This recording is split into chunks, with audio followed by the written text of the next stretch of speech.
ambitious slate of things that the Democrats will love to get done. I understand all of that. But it's also a mighty large tax bill that we could be looking at. I'm sure you must have just heard Grover Norquist saying that this will indeed hurt all Americans, even those making under $400,000. What do you say to that?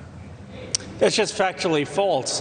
President Biden has said it is not going to raise taxes on anyone making under $400,000. Now, let me talk about the corporate tax. It's important to understand. Right now, the tax code allows corporations to go overseas, to offshore our jobs, and to be in a low-tax environment and repatriate that money back at 10%. What President Biden is saying is let's close the offshoring loophole. Let's have these companies pay a fair tax if they're going offshore, and it's going to bring jobs back into the United States. That may hurt the shareholders and some of the CEOs, but it's going to create jobs in this country.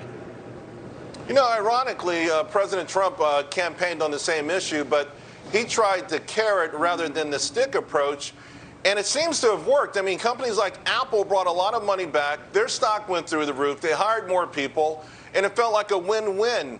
You know, the idea of, for instance, Janet Yellen saying she wants to coordinate a global tax with countries around the world, it makes me uneasy. I don't know that I want foreign countries to have any sort of role in what I pay for my taxes or anybody in America pays for their taxes.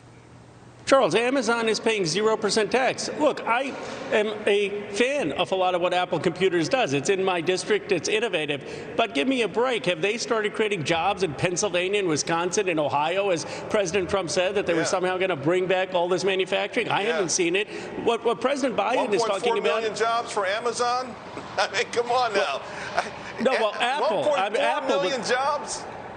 Well, and the Amazon jobs that are paying $15 are because of Bernie Sanders and my legislation, where we said you can't just have warehouses that aren't paying people a fair wage. And so they raised their wages to $15. And of course, the reason for that is the digitization of the economy. I mean, people know that. But what President Biden is saying is, Amazon, you can make, if you're going to make trillions of dollars, you can pay $15 of wages and you can pay a tax. It's outrageous that they pay 0% tax. It's outrageous that these companies go to Ireland or the Cayman Islands or offshore to avoid taxation.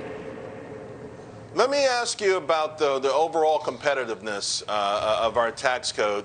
If you can't get this sort of joint venture with all these other countries, again, I think it's a mistake to let any other nation opine on what we'll pay for taxes.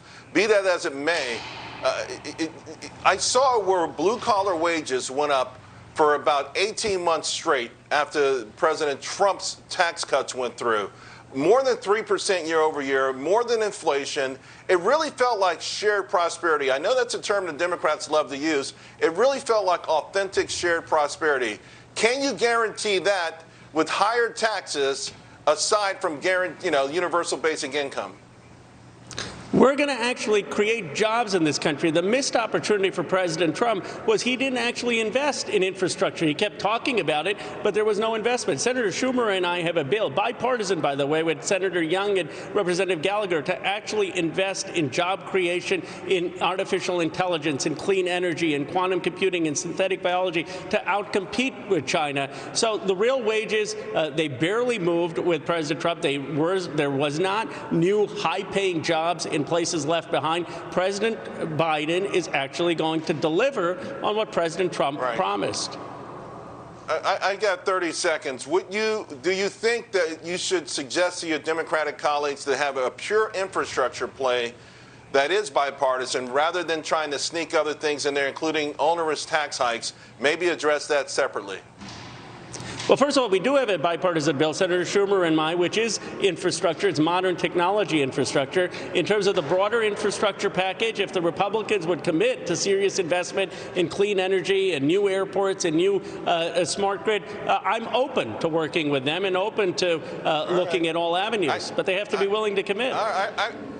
I remember the Great Recession when Spain built 22 airports, and all they had left was a guy, the hawk guy, with and no airplanes, but just one dude there on the runway with a hawk flying around, keeping the birds away from no planes. But we're not Spain. We're the United States of America. If China can do it, we certainly can do it better.